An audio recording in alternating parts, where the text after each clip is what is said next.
अहंकार का फल।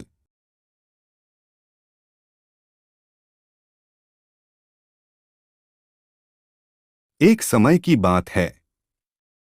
एक गांव में एक मूर्तिकार रहता था। मूर्तिकला के प्रति अत्यधिक प्रेम के कारण उसने अपना संपूर्ण जीवन मूर्तिकला को समर्पित कर दिया था। परिणामतः वह इतना पारंगत हो गया था कि उसकी बनाई हर मूर्ति जीवंत प्रतीत होती थी। उसकी बनाई मूर्तियों को देखने वाला उसकी कला की भूरी भूरी प्रशंसा करता था। उसकी कला के चर्चे उसके गांव में ही नहीं बल्कि दूर दूर के नगर और गांव में होने लगे थे। ऐसी स्थिति में जैसा सामान्यतः होता है वैसा ही मूर्तिकार के साथ भी हुआ। उसके भीतर अहंकार की भावना जागृत हो गई।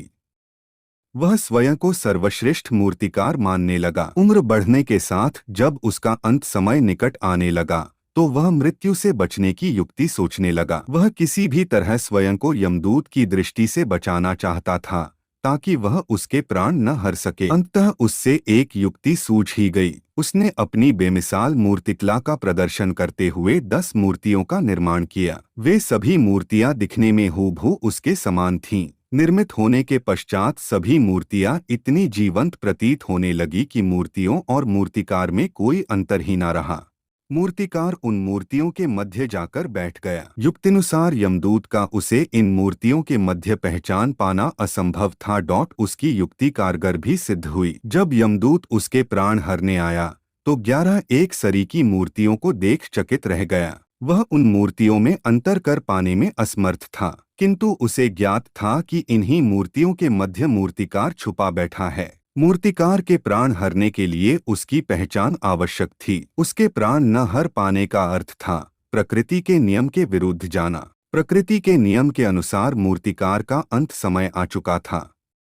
मूर्तिकार की पहचान करने यमदूत हर मूर्ति को तोड़कर देख सकता था, किंतु वह कला का अपमान नहीं करना चाहता था। इसलिए इस समस्या का उसने एक अलग ही तोड़ निकाला। उसे मूर्तिकार के अहंकार का बोध था। अतः उसके अहंकार पर चोट करते हुए वह बोला, वास्तव में सब मूर्तियां कलात्मकता और सौंदर्य का अद्भुत संगम है। किंतु मूर्तिकार एक त्रुटि कर बैठा। यदि वो मेरे सम्मुख होता तो मैं उसे उस त्रुटि से अवगत करा पाता। अपनी मूर्ति में त्रुटि की बात सुन अहंकारी मूर्तिकार का अहंकार जाग गया। उससे रहा नहीं गया और झट से अपने स्थान से उठ बैठा और यमदूत से बोला, त्रुटि असंभव। मेरी बनाई मूर्तियां सर्वदा त्रुटिहीन होती हैं।